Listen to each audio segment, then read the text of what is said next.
नमस्कार, आप सभी का बहुत बहुत स्वागत है। मेरा नाम रूबिका लियाकत है। इस वक्त आप गूंज देख रहे हैं। 4:50 हो गए। पटना के कांग्रेस मुख्यालय, जिसे सदाकत आश्रम के नाम से जाना जाता है, कांग्रेस की नीति निर्धारक इकट्ठा हुए और तय हुआ कि कांग्रेस गठबंधन के तहत चुनाव लड़ेगी और कांग्रेस के सभी बड़े नेता चुनाव प्रचार में हिस्सा लेंगे। लेकिन क्या सीएम चेहरा तेजस्वी होंगे? हालांकि एनडीए में भी अभी तक सीट शेयरिंग पर कोई तरह की फाइनल खबर नहीं आई है। चिराग और जितिन राम मांझी कुछ सीटों को लेकर आमने सामने हैं नीतीश के चेहरे पर, लेकिन सभी का एक मत है कि हम इनके नेतृत्व में चुनाव लड़ेंगे, अंदर खाने कुछ भी हो। दूसरी तरफ इंडिया ब्लॉक में चेहरे पर सबसे बड़ा संशय है। इसीलिए आज गूंज में हम राजनीतिक विश्लेषकों और वरिष्ठ पत्रकारों के पैनल को लेकर आए हैं, क्योंकि यहाँ पर ये जो नूरा कुश्ती हो रही है, इस पर बीजेपी मजा लेगी, कांग्रेस बचने की कोशिश करेगी और आरजेडी कहेगी नहीं सब ठीक है। लेकिन जो पत्रकारों की नजर से हम देखेंगे और समझेंगे, वो और डिटेल में ये बता पाएगी कि चल क्या रहा है। और इसीलिए आज सारे खास मेहमान या तो पहले पत्रकार रहे हैं और अब राजनीतिक विश्लेषक हैं, या फिर सब एक्टिव जर्नलिज्म में है।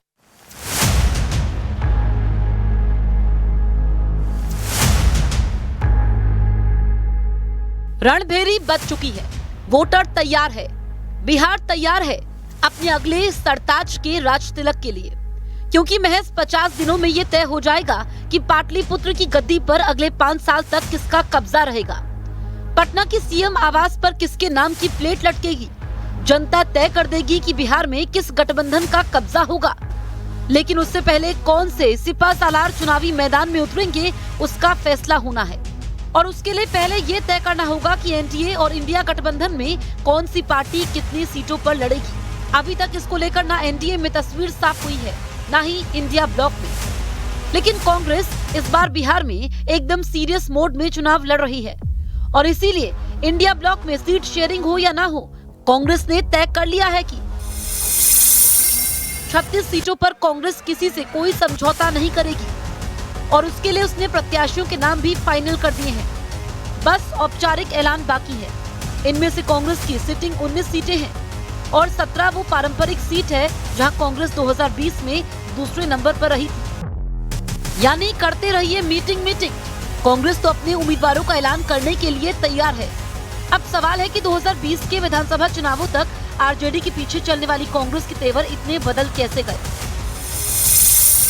जिस बिहार में 2020 के विधानसभा चुनाव में राहुल गांधी ने सिर्फ 8 सभाएं की थी, वो भी उन सीटों पर जहां कांग्रेस के उम्मीदवार मैदान में थे। उसी बिहार में इस बार चुनाव के ऐलान से पहले ही राहुल गांधी 16 दिन की वोटर अधिकार यात्रा कर चुके हैं। आजादी के बाद पहली बार बिहार में कांग्रेस ने वर्किंग कमेटी की बैठक की। वोट चोरी को लेकर बुलाए गए बंद में शामिल होने के लिए राहुल गांधी पटना पहुँच गए थे। प्रियंका गांधी, जिन्होंने 2020 में बिहार में एक भी सभा नहीं की थी, वो बिहार में महिलाओं के बीच पहुँच रही है। शुक्रवार को उन्होंने बाकायदा पटना में 2000 महिलाओं से संवाद किया।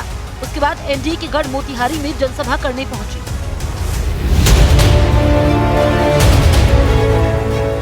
और इन सब सक्रियता का असर ये हो रहा है कि आरजेडी की पिछलग्गू पार्टी कही जाने वाली कांग्रेस बिना गठबंधन में औपचारिक रूप से सीट बंटवारे के अपने उम्मीदवार फाइनल करके बैठी है। अब इसे राहुल गांधी की वोटर अधिकार यात्रा का इम्पैक्ट माना जाए या तेजस्वी यादव के चेहरे पर कांग्रेस के भरोसे की कमी, क्योंकि शुक्रवार को पीएम मोदी ने वीडियो कॉन्फ्रेंसिंग के जरिए मुख्यमंत्री महिला रोजगार योजना की शुरुआत की।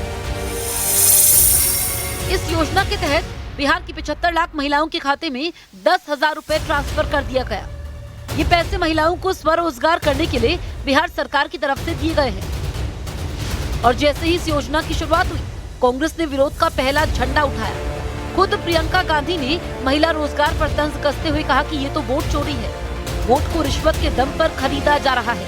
प्रियंका गांधी जब इस मुद्दे पर हमलावर हुई तो आरजेडी की चेतना भी जागी और फिर सोशल मीडिया एक्ट से आरजेडी ने भी इस घोषणा पर तंज कसते हुए कहा कि बीजेपी नीतीश सरकार द्वारा चुनाव के ठीक पहले एक साथ 10,000 रुपए महिलाओं के खाते में डालना कुछ नहीं, बस सीधा वोट खरीदने के लिए दिया गया एक प्रलोभन है। तेजस्वी और आरजेडी हमलावर हुई, पर बाद में कांग्रेस ने प्रियंका गांधी को आगे कर इस मुद्दे में भी आरजेडी पर लीड हासिल कर ली और इन सब के कारण आरजेडी, जो बिहार की मुख्य विपक्षी पार्टी है, वो मुद्दों और नैरेटिव की लड़ाई में कांग्रेस के हाथों विपक्ष का नेतृत्व गवाती दिख रही है। दूसरी ओर तेजस्वी के लिए एक और चुनौती प्रशांत किशोर के रूप में सामने खड़ी है। प्रशांत किशोर लगातार प्रेस कॉन्फ्रेंस करके नीतीश सरकार के उप मुख्यमंत्री सम्राट चौधरी और मंत्री अशोक चौधरी को भ्रष्टाचार और अपराध के मामले में निशाने पर ले रहे हैं। मामला अब मानहानि और धमकी तक पहुंच गया है, पर आरजेडी इस मुद्दे में भी पिछड़ती दिख रही है। जिस तरह से प्रशांत किशोर एनडीए को घेर रहे हैं, उस तरह तेजस्वी मुखर नहीं है। इसीलिए आज गूंज में बड़ा सवाल ये है, कांग्रेस और प्रशांत किशोर नैरेटिव की लड़ाई में तेजस्वी से आगे तो नहीं निकल गए हैं। कांग्रेस 36 सीटों पर प्रत्याशी फाइनल कर आरजेडी को क्या संदेश देना चाहती है? क्या आरजेडी के लिए कांग्रेस और एनडीए के लिए चिराग सीट शेयरिंग में सबसे मुश्किल कड़ी बन गए हैं?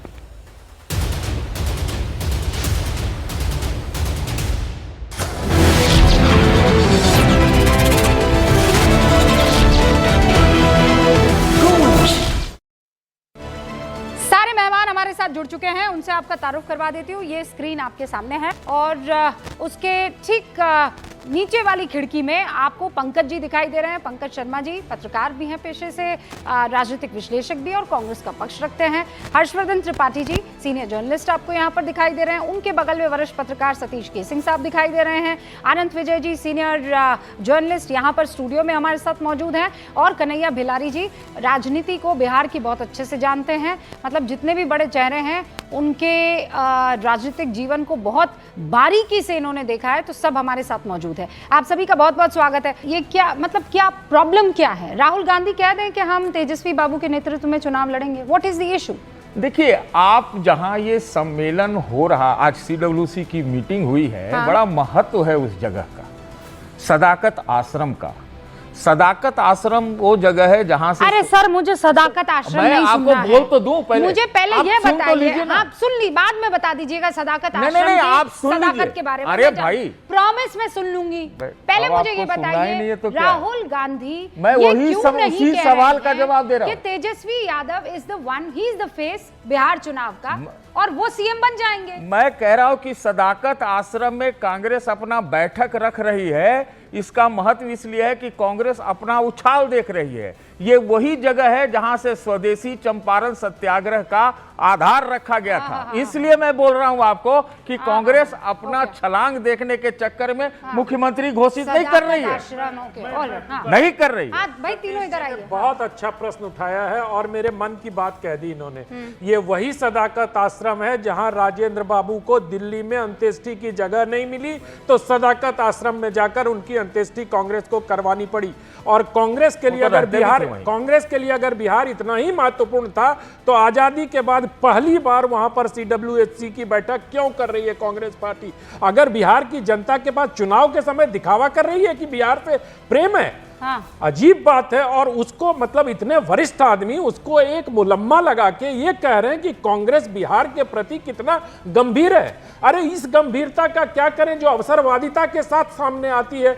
चुनाव अगर आपके सामने आ गया, आपके पास कोई नेता नहीं है, आप दूसरे तेजस्वी जी को नेता बनाने के लिए तैयार नहीं है, तो आप सदाकत आश्रम के महत्व को बताने चाहते हैं। ओके, मैं तो समझ नहीं आप बताइए ना भाई, एनडीए का नेता कौन है? अरे एनडीए ने तो कह दिया कि नीतीश कुमार के नेतृत्व में चुनाव लड़ेंगे। नेतृत्व में? अरे तो ये तो कह देना। मतलब क्या हुआ सर? नेतृत्व मतलब ये? अरे बोलो सीएम फेस है। अरे बोलो सीएम फेस। नहीं बोलेगा। अरे भाई आज ही बोला है। नहीं बोलेगा।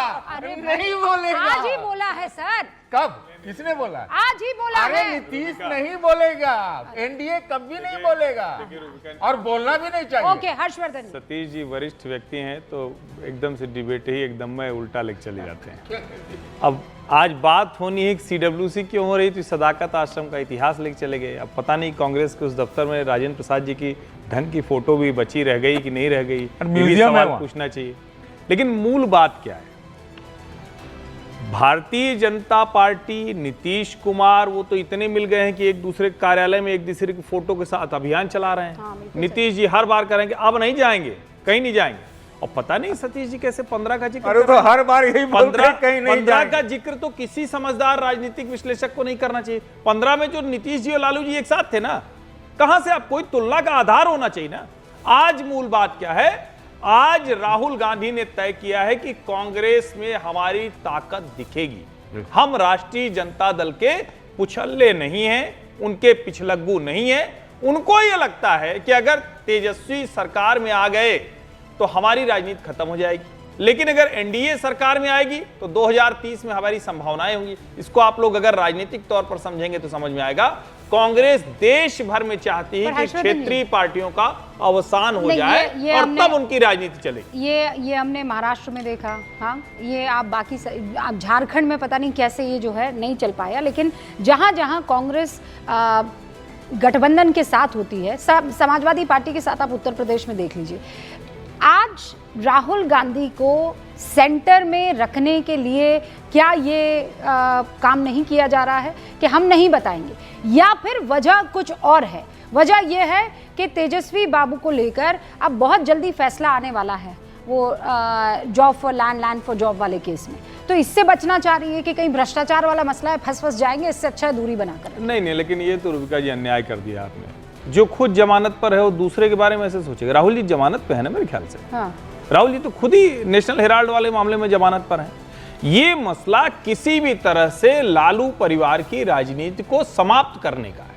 ये आप लोग इसको देखिए। मैं लगातार एक बात कह रहा हूं, कांग्रेस पार्टी चाहती है कि बिहार में राष्ट्रीय जनता दल का अवसान हो जाए, बिना उसके वो जीवित नहीं हो सकती। ये सब फालतू की बात है कि महागठबंधन में इतनी सीटें, वरना क्या जरूरत है? अभी जब चुनाव सर पे आ गया है, वैसे आप खूब पार्टी की ताकत करिए। अभी सीडब्ल्यूसी करने का मतलब क्या है?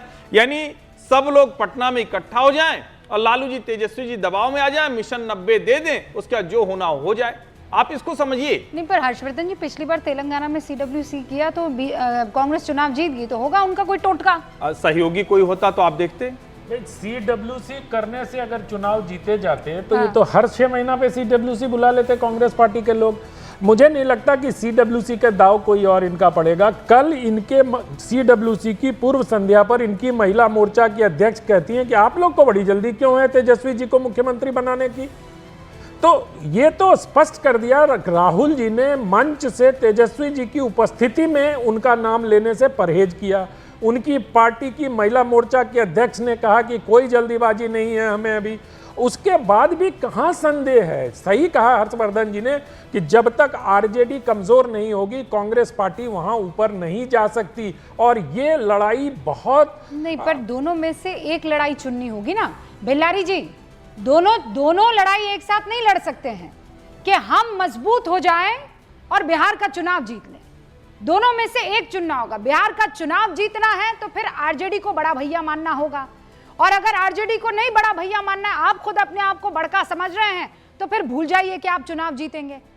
नहीं बेल्लारी जी? दोनों तरफ ये सोच है, इधर भी है उधर भी है। उधर भी भाजपा चाहती है कि हम बड़ा भाई बने, इधर कांग्रेस चाहती है कि अब हम बड़ा भाई बने। राहुल गांधी की जो वोटर्स अधिकार यात्रा हुई, सफल रही, उसके बाद कांग्रेस यहाँ चलने लगी। नहीं, पर बेल्लारी जी थोड़ा बेसिक अंतर ये है कि बीजेपी के पास तो बड़ा भाई या बड़का भाई कहने के लिए नंबर्स है ना, ज्यादा सीटें लेकर आई थी ना पिछली बार चुनाव में, तो फिर उस लिहाज से तो बड़का। अब कांग्रेस के पास क्या है जो बड़का भाई कहेगी अपने आप? नहीं तो बड़ा जब नंबर लाई थी तो षड्यंत्र करके लाई थी ना। नीतीश कुमार ने कई बार कहा कि हमको पता नहीं। षड्यंत्र आप उसे कह रहे हैं, है ना भाई? नीतीश जी ने कहा कि पता नहीं चला कि इस चुनाव में मेरा दुश्मन कौन है, मेरा मित्र कौन है। हाँ। अभी भी चिराग पासवान कहते हैं कि मुझे कुछ लोग राजनीतिक हमको समाप्त करना चाहते हैं, मेरे पार्टी को तोड़ दिया उन लोगों ने। हाँ। किसको कहते हैं ये बात? हाँ। कौन तोड़ा उनके पार्टी को? सब जानते हैं। तो मेरा ये कहना है कांग्रेस चूंकि यात्रा से उसको थोड़ा बल मिला है, फायदा मिला है, चलने लगी है कांग्रेस। पहले दिव्यांग थी, कोमा में थी, अब चलने लगी है। चलने लगता है बच्चा छोटा तो साइकिल खोजता है। नहीं, पर बेल्लारी जी एक सेकंड, आपने कहा कोमा में थी अब चलने लगी है, यहाँ तक तो बात समझ में आती है, लेकिन फिर आप उसेन बोल्ट नहीं बन सकते ना। अभी तो चलना सीखे हैं। आप कह रहे नहीं मैं पीटी उषा बन जाऊं। अरे भाई अभी 1300 किलोमीटर किए हैं, आपको अभी लोग जानने लगे हैं, आप कह रहे हैं कि नहीं अब सीएम फेज भी हमारा ही होगा। ये तो कॉन्फिडेंस की पराकाष्ठा होगी ना बेल्लारी जी? नहीं तो ये कभी नहीं रहा कि हमारा सीएम फेस होगा। कांग्रेस ने कहा, भाजपा ने तो कहा नहीं अभी तक कि सीएम नीतीश कुमार बनेंगे जीतने के बाद। यहाँ आकर छोटे छोटे नेता बोलते हैं कि अमित शाह जी ने जिन्होंने कहा था कि बाद में तय करेंगे, उन्होंने अभी तक कहा नहीं है कि सीएम नीतीश कुमार होंगे बनने के बाद। ऑफिशियल ऐलान आज भी बीजेपी की प्रेस कॉन्फ्रेंस हुई थी ना, उनसे ये सवाल पूछा गया तो उन्होंने क्या कहा कि सीएम हम लोग नीतीश बाबू के नेतृत्व में चुनाव लड़ रहे हैं। यही कहा, लेकिन कौन मुझसे हमको मत देखिए, सबसे बात है कि कांग्रेस भी ऐसा नहीं कर रही है कि हम नहीं करेंगे, उनका अभी नहीं कर रही है। हो सकता है किसी आप लोग नहीं आप सीधा क्लियरली कह रहे हैं, आप मान नहीं रहे हैं इस बात को, आप नहीं करेंगे। क्लियरली बीजेपी ये बात कह रही है कि हम नीतीश बाबू के नेतृत्व में चुनाव लड़ेंगे, ठीक है। और अगर कांग्रेस कह रही है कि नहीं हमको नहीं सीएम का नाम, तो ये कह दे कि तेजस्वी के नेतृत्व में हम चुनाव लड़ रहे हैं। नहीं हो सकता ये? हो सकता है, लेकिन हो सकता है कोई रणनीति बनी हो इन लोगों के बीच में, एक रणनीति। मुझे वही जानना है, वो रणनीति क्या है, उसी को डिकोड करना है। हाँ सही पकड़े। हाँ तो उसी को तो हो सकता है कि इनको लगता हो कि चूंकि जिस समाज से वो आते हैं वो कभी कभी बहुत एग्रेसिव हो जाते हैं, तो उस एग्रेसिव होने से बाकी जातियां कटने लगती हैं, तो सोच रहे होंगे कि ऐसा न आपको न बनाया जाए। ये कांग्रेस की सोच हो सकती है, ये कांग्रेस, हालांकि बाकी जो सीपीआई है, मुकेश सहनी है, जो बाकी जो घटक दल हैं उसमें तो कह रहे हैं कि नहीं। मतलब बिल्लारी जी आप ये कह रहे हैं कि जो हरियाणा में हुआ वो बिहार में ना होने पाए, इसीलिए बचा जा रहा है। पंकज जी और शुभ्रास्ता जी आपके पास आऊं, 10 सेकंड में आप लोगों से चुरा कर। मैं सिर्फ इतना कह रहा हूँ कि बेलारी जी बहुत बिहार के बारे में जानते हैं, बहुत इनको ये है, लेकिन मैं तो रूबिका जी आपको 2020 का उदाहरण दे रहा हूँ। 2020 में भी एनडीए ने यही कहा था कि नीतीश कुमार के नेतृत्व में चुनाव लड़ेंगे। भारतीय जनता पार्टी को नीतीश बाबू से 1.5 गुना ज्यादा सीट आई, बावजूद इसके मुख्यमंत्री नीतीश कुमार को ही बनाया गया। तब भी कोई चेहरे की घोषणा नहीं हुई थी, तब भी यही कहा था। तो इस बार भी वही कह रहे हैं, तो मुझे लगता है इस बार भी उन्हीं के नेतृत्व में चुनाव लड़ेंगे और वही मुख्यमंत्री बनेंगे। एक लाइन हम भी जोड़ दें। देखिए, नीतीश जी को मुख्यमंत्री तो भारतीय जनता पार्टी 2005 से 2025 तक बना के रखे हुए है। तेजस्वी को मुख्यमंत्री बनाने के लिए कांग्रेस एक बार नहीं बोल रही। भाई आप लोग दोनों का अंतर देखिए ना, आप लोग दोनों का अंतर समझिए ना। वो तो नीतीश जी के साथ आके 2 बार डिप्टी सीएम बन गए, कांग्रेस एक बार बनाने को तैयार नहीं। और एक बात मैं और बता दूं आपको, कांग्रेस पार्टी की रणनीति पता नहीं, मैं तो समझ नहीं पा रहा हूं। भिलारी जी कह रहे हैं अभी डिकोड करना है। अरे भाई, हमको राष्ट्रीय जनता दल के एक नेता ने कहा कि झंडा डंडा लेके तो हम लोग जाते थे राहुल जी की सभा में, और जब राहुल जी से पूछा गया कि भैया सीएम, चुप्पी साध गए। अरे यही समझदारी दिखाते कि तेजस्वी जी हमारे सबसे बड़े नेता हैं बिहार में, हम इनके नेतृत्व में चुनाव लड़ेंगे। हाँ बेलारी जी प्लीज, मतलब इतना तो कर सकते थे। बेलारी जी नहीं, ये अभी पिछले 6 महीने का भाजपा के जो 2 डिप्टी चीफ मिनिस्टर हैं और किसी का भाषण निकाल लीजिए, कई जगह बोल चुके हैं कि इस बार के चुनाव में बीजेपी का सीएम बनेगा। भले हम चुनाव लड़ रहे हैं लेकिन सीएम बनेगा बीजेपी का, खुलेआम कहते हैं। निकाल के भाषण विजय सिन्हा और सम्राट चौधरी का देख लीजिए। हाँ। और भी प्रेम कुमार भी बोले थे एक बार। लेकिन मुझे जो लगता है, मैंने जो कहा मैंने तो नहीं सर, मैं देखिए, मैंने तो आप सम्राट चौधरी का जिक्र कर रहे हैं। मैं अभी पिछली बार बिहार गई थी, सम्राट चौधरी से मैंने सीधे तौर पर भिलारी जी पूछा, तो उन्होंने कहा कोई वैकेंसी नहीं है, सीएम की कोई वैकेंसी नहीं है। मुझे उन्होंने कहा, मैंने कहा नहीं आप बन सकते हैं, तो उन्होंने कहा मैडम कोई वैकेंसी नहीं है। तो मैंने कहा फिर कौन है, तो उन्होंने कहा नीतीश बाबू। मैंने कहा आर यू श्योर, क्योंकि उनकी तबीयत को लेकर 10 तरीके के सवाल पूछे जाते हैं। तो उन्होंने कहा आई एम 100% श्योर। मुझे टाइम लगेगा, वो उसको मैं निकाल कर खोज कर लाऊंगी, लेकिन ये बात क्लियर हो गई है। शुभ्रास्ता जी और पंकज जी, उसके बाद में आपके पास नहीं है ना। नीतीश जी का तो कार्यकाल हो चुका है। सवाल एक, तेजस्वी नीतीश जी की जगह है क्या, उस उम्र में है क्या, उस स्थिति में है क्या? ये गलत तुलना हो रही है।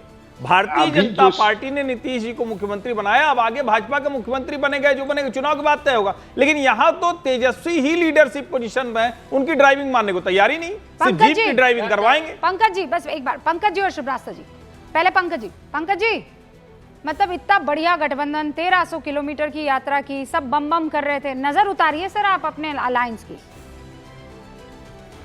कुछ लोग नजर लगाने की कोशिश में हैं, तो क्या किया जाए। लेकिन हाँ, तो इसीलिए तो मैं कह रही हूँ नजर बट्टू लगाइए सर आप।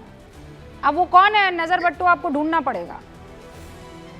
देखिए, महागठबंधन में पिछली बार राष्ट्रीय जनता दल 144 सीटें लड़ा था और 75 पे जीता। कांग्रेस 70 पे लड़ी थी और 19 जीती। कांग्रेस को वोट मिले थे 6% और आरजेडी को मिले थे 23% के आसपास। लेकिन इस बार कांग्रेस के लिए जो समीकरण है पहले से काफी बेहतर है, काफी बेहतर। और ये कहना कि तेजस्वी को अभी से मुख्यमंत्री का चेहरा घोषित क्यों नहीं किया जा रहा है, कांग्रेस कभी भी अपनी तरफ से किसी को खुद की पार्टी का भी मुख्यमंत्री चेहरा घोषित नहीं करती है। हाँ, और पीएम का चेहरा घोषित कर देती है सर। प्रधानमंत्री का चेहरा भी किसी को अभी तक कहाँ घोषित किया है। तेजस्वी ने कहा है सर कि राहुल को पीएम बनाना है, तो वो स्वाभाविक तौर पर प्रधानमंत्री पद के दावेदार हैं। अभी चुनाव में स्वाभाविक तौर पर तेजस्वी यादव बिहार में मुख्यमंत्री पद के दावेदार है।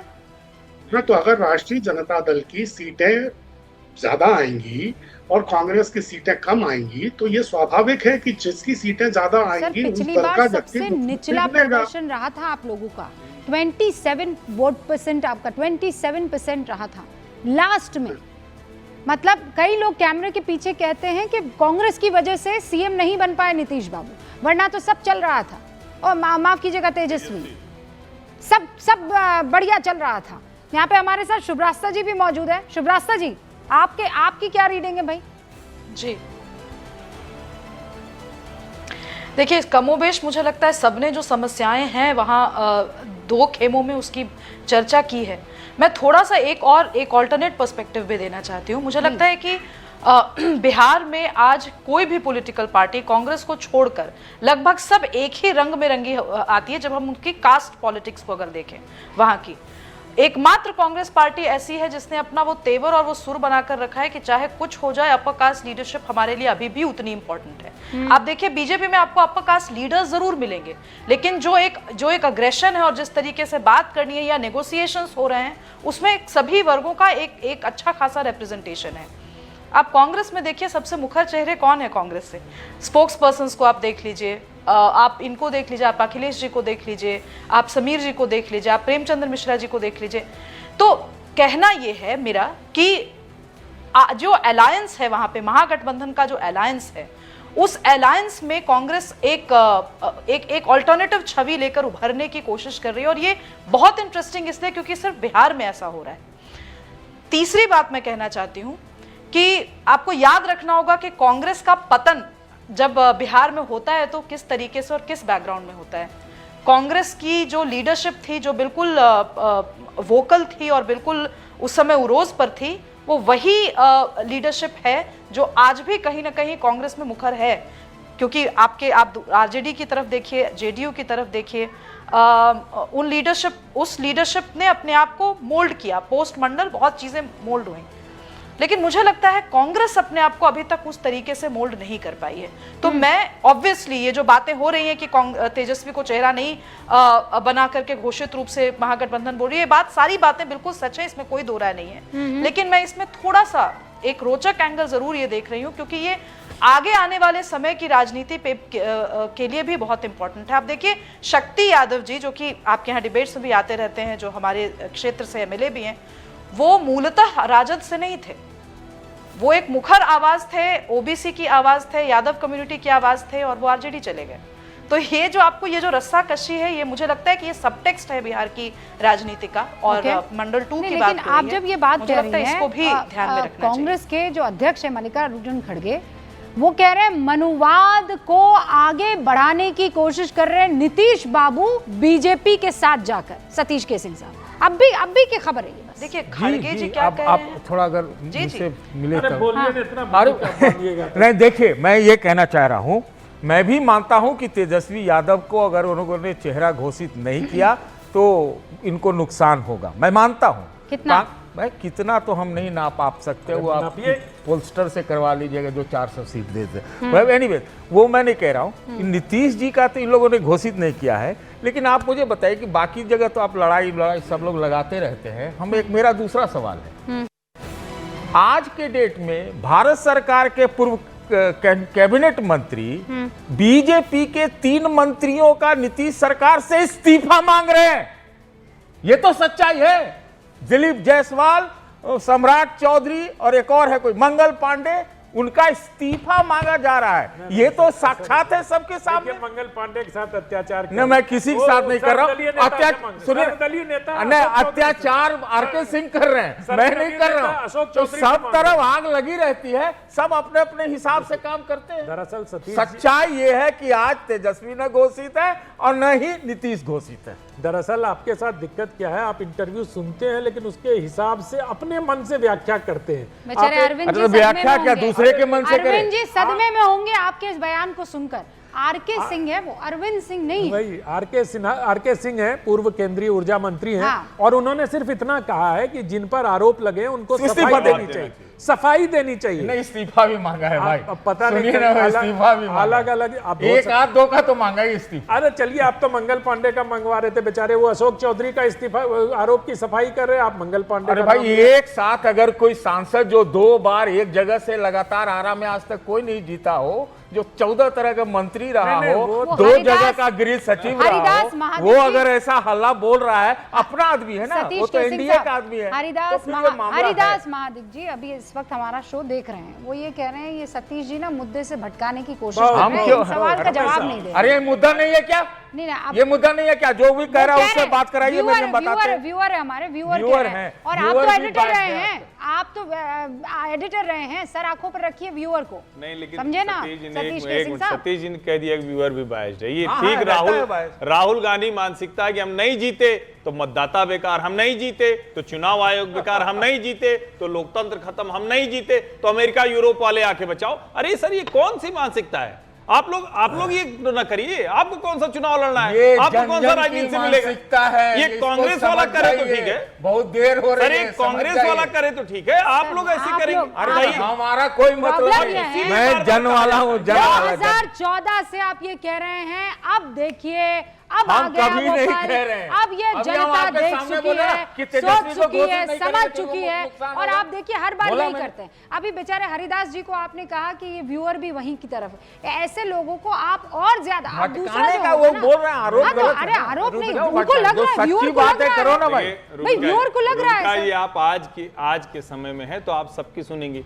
सतीश जी पुराने पुराने संपादक दूसरे के नहीं सुनते थे, अरे पहले अपना एजेंडा देश में चलाते थे। हर्षवर्धन जी, आप लोगों हर्षवर्धन जी पहले सच में संपादक हुआ करते थे। अरे सर, मेरा मुंह मत खुलवाइए। आप लोग जब संपादक थे तब हम भी छोटे मोटे एंकर हुआ करते थे और हमको पता है आप लोग क्या किया करते थे। मैं असहमत हूँ रूबिका नहीं, आनंद विजय जी, हर बार होता है, हर बार ये लोग इतना पानी में है, उसके बावजूद मतलब थेतराई सर ऐसी होती है। हम भी छोटे मोटे उस वक्त एंकर हुआ करते हैं, हमने देखा है आप लोग कैसे काम करते थे। मत मेरा मुंह खुलवाइए। मेरे ऊपर कोई अगर आप कहते हैं चुनौती है, तो आप ये कह लीजिए पंकज जी, चुनौती आप एक कोई आरोप सिद्ध कर दीजिए। आप ये कह दीजिए कि मैं एडिटर बढ़िया हुआ यहाँ पर पत्रकारिता कर आपके लीजिए। दोस्त लोगों को अगर एक्सपोज करने रूबिका लियाकत बैठ गई ना, बहुत गड़बड़ हो जाएगी। अरे मेरे बारे में करके दिखाओ। नहीं, आप ये मत कहिए कि पहले एडिटर हुआ करते थे, हमें पता है पहले के एडिटर क्या करते थे। राहुल गांधी बोल नहीं सकते थे, कहते थे कांग्रेस के युवराज की हो रही है रैली, हेडलाइन चला करती थी। Please do not tell me sir, मेरे बारे में नहीं। सतीश जी को आप लोग एक स्केप दे दिए, 2011 से शुरू करिए ना सतीश जी को। हमारे से करिए तो बहुत अन्ना के समय से डिरेल हो जाएगा। अब विमल जी भी यही कह रहे हैं, विमल जी कह रहे हैं डिबेट डिरेल हो रहा है, डिबेट डिरेल हो रहा है। क्या करे, उसी पे आइए ना वापस। अब विमल जी तो आप वाले हुए ना। कौन वाले? हम नहीं जानते विमल जी। नहीं विमल, अरे व्यूअर है भैया। विमल जी ठीक कह रहे हैं, हरिदास जी भी ठीक बोले तो विमल जी डिरेल तो हो ही रही है, यही सतीश जी चाह रहे थे। हम जा रहे नीतीश को घोषित कर दीजिए। हम लौट कर आएंगे सर, हम लौट कर आएंगे, बोलिए मुद्दे पर लौट कर आएंगे। बेलारी जी कुछ कह रहे हैं। हाँ बेलारी जी, आपसे एक शब्द, देखिए मैंने कहा कि तेजस्वी को घोषित नहीं कर रहे हैं फ्रीज। मैं आपसे सवाल एक पूछना चाहता हूं कि बीजेपी किस स्ट्रेटजी के तहत महाराष्ट्र, राजस्थान, मध्य प्रदेश, छत्तीसगढ़ और उड़ीसा में अपना सीएम फेस नहीं घोषित की थी? बात सही है, नहीं था, तो सही नहीं था, तो वही स्ट्रेटजी अभी अपना वहां कई स्टेट में। सुनिए बस एक चीज इसमें ये प्रॉब्लम है कि तेजस्वी बाबू खुले मन से कह रहे हैं कि मैं 243 सीटों अरे पर वो चुनाव शब्द लड़ूंगा। बोल रहे हैं, तेजस्वी सरकार आएगी तो ये होगा। बिलारी जी तो सीधे बिलारी सीधे जी। झगड़ा है ना, वहाँ भाजपा को सरकार बनाना था तय कर लिए, कांग्रेस को तेलंगाना में सरकार बनाना था तय कर लिए, इसमें कौन सी दिक्कत रणनीति है? बनती है, उस रणनीति के तहत केंद्रीय मंत्रियों को इन लोगों ने विधानसभा का चुनाव लड़ाया।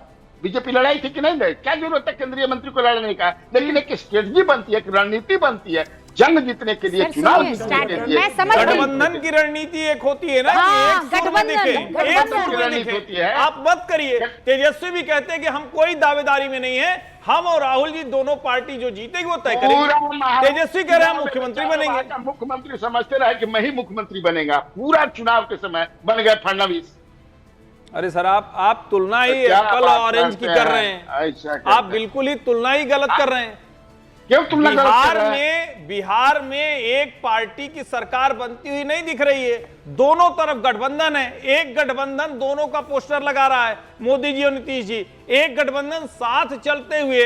तेजस्वी कह रहे हैं कि भाई राहुल जी पीएम, और जैसे ही पूछा राहुल जी का मुंह बंद हो गया, तेजस्वी नहीं सीएम। और तेजस्वी उसके बाद देखिए क्या क्या कह रहे हैं, तेजस्वी आएगा तो ये करेगा, तेजस्वी सरकार आएगी तो ये करेगी। दोनों का फर्क तो समझिए। आप भले बिहार में बैठे हैं, लेकिन आप इस चीज को पता नहीं क्यों नहीं समझ रहे, और इसको आप क्यों बचाव कर रहे हैं, मेरी समझ में नहीं आ रहा है। मैं बचाव नहीं कर रहा, हो अरे, सकता है ये फर्क लीजिए, एक रणनीति राष्ट्रीय का जनता हो। दल के लोग किस अवस्था में है, और आपकी तो बात होती होगी, वो लोग कह रहे हैं कि हम इनको कांग्रेस वालों को वोट नहीं देंगे, ये लड़के दिखाएं, पिछली बार से भी खराब परसेंटेज करेंगे।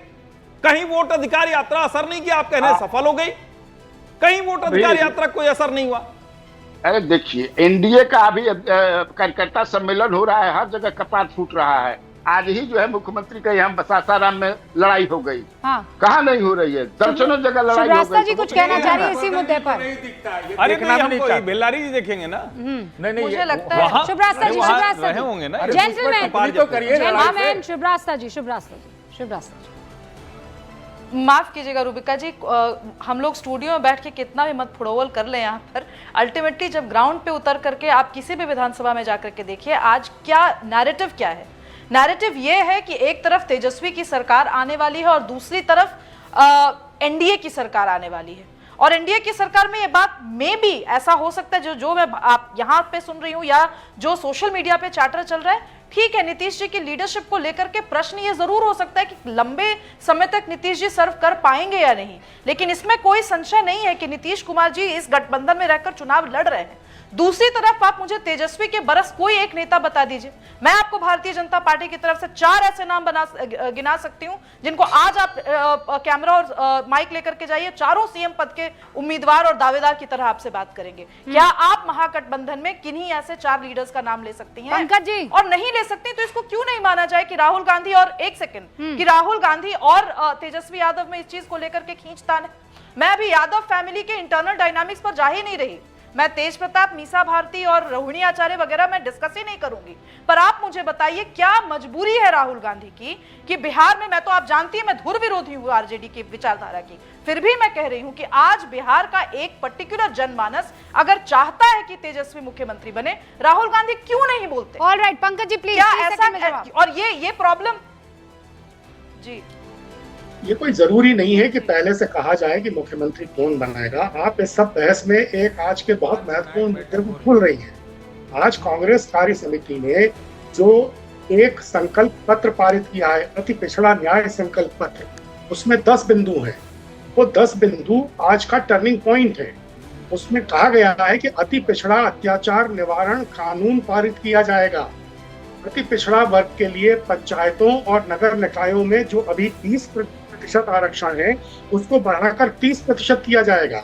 आबादी के अनुपात में जो आरक्षण की 50% सीमा है, उसको बढ़ाने के लिए बिहार की विधानसभा और विधान परिषद कानून पारित कर चुकी है। उसको संविधान की 9वीं अनुसूची में 9 शेड्यूल में शामिल करने के लिए केंद्र सरकार को भेजा जाएगा। हाँ। और एक और जो चीज नियुक्तियों में होती है, नॉट फाउंड सुटेबल, इस अवधारणा को अवैध घोषित किया जाएगा। ये बहुत ही महत्वपूर्ण बिंदु हैं। हाँ। और आज से ये बिहार के पूरे चुनावी परिदृश्य को बदलने वाले साबित होंगे। ठीक है सर, वंडरफुल, बदलने वाले साबित होंगे। ठीक है सर, ये सारी बातें समझ में आती है, लेकिन कांग्रेस अकेले चुनाव मैदान में उतर रही है ऐसी बात नहीं है ना। कांग्रेस पार्टनर्स के साथ चुनाव में उतर रही है और उन पार्टनर्स में से एक बड़ा चेहरा है जो श्रीवास्तव ने आपसे पूछा। आपने 10 बिंदु गिना दिए, लेकिन 10 छोड़िए, 5 छोड़िए, आप 2 नाम नहीं बता पाए कि तेजस्वी के बरक्स ऐसा कौन सा नेता है जिसको आप कांग्रेस की तरफ से प्रोजेक्ट कर सकते हैं कि भैया he is a better leader and he will be the CM, next CM of Bihar. Congress की नीति कभी भी चुनावों में किसी को चेहरा घोषित करने की रही नहीं है, खासकर राज्यों के चुनावों में। साउथ में, आंध्र में चुनाव बताइए कब पंकज जी गलत बयानी मत कीजिए ना, गलत बयानी मत कीजिए। मध्य प्रदेश में घोषित किया, में नहीं किया, आंध्र प्रदेश में घोषित किया, क्या बात कर रहे हैं? ज्योतिरादित्य सिंधिया चाहते थे कि उनको चेहरा तो आपको जानकारी कम है, लेकिन तो आप कांग्रेस ने नहीं किया, भारतीय जनता पार्टी चले गए बाद में। पंकज जी आपको नहीं पता है इसका मतलब, और जो आप जिस नहीं घोषित थे कमलनाथ जी चूंकि मुख्यमंत्री रहे अच्छा ठीक है, नहीं घोषित थे। आपको एक बार इस चीज के लिए ठीक है पॉइंट्स मिल जाएंगे कि कोई नहीं घोषित है। मैं कह रही हूँ, मैं श्रीवास्तव की बात और अनंत विजय जी की बात नहीं मानती हूँ। नहीं घोषित किया कोई बात नहीं, पर ये तो कहा जा सकता है कि ये पार्टी जिसने बहुत मतलब कल पिछली बार का आपको प्रदर्शन मालूम है आरजेडी का, एक ये कह देने में कि ही इज द वन, ये चेहरा है, इसके नेतृत्व में चुनाव लड़ेंगे, वो कहने में भी आप कतरा रहे हैं सर। या तो आपस में लड़ लीजिए, या चुनाव लड़ लीजिए, या खुद को बड़ा साबित कर लीजिए, या फिर आप पार्टनरशिप ही यहाँ पर निभा लीजिए, दोनों नहीं हो पाएगा। राहुल कांग्रेस अपने आप को दुरुस्त करेगी और तेजस्वी को नेता मानेगी, नहीं तो महागठबंधन का भविष्य चौपट। एकदम इसको आप आज लिखिए, इसको लिख के ले लीजिए। अगर नहीं मानेंगे रेजोल्यूशन में पढ़ रहा हूं, आ रहा है कि लेजिटिमेट। मैं देखिए ऑन द हाइंडसाइड इस बात को समझिए, बार बार जो प्रधानमंत्री कहते हैं परजीवी का आरोप लगाते हैं ना सर, फिर उसमें वो शब्द वापस निकल कर आएगा और फिर बैटिंग कमजोर हो जाएगी, और जैसे ही ये हुआ आप जानते हैं खेल क्या होगा। फिलहाल बहुत बहुत शुक्रिया आप सभी का हमारे साथ जुड़ने के लिए, गूंज देखने के लिए आप देखते रहिए न्यूज़ 18।